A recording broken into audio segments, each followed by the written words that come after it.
అప్పుడు మీకు ఎంటర్‌టైన్‌మెంట్ గాని, సరదాగా కాలక్షేపంకి ఏమెక్కువుండేది? అంటే నా వరకు హ్మ్. ఏం చెప్పాలంటే when I was doing my 9థ్ స్టాండర్డ్ హ్మ్.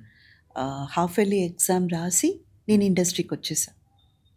Okay. So, I was only 14 or 14 ½ so, నాకు తెలిసిన చైల్డ్‌హుడ్ మెమరీస్ అనేది only shooting, lights, action, camera ఇవే.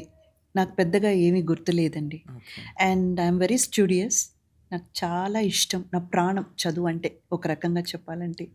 చదవలేకపోయినందుకు ఎన్నో రాత్రులు ఏడ్చిన సందర్భాలున్నాయి.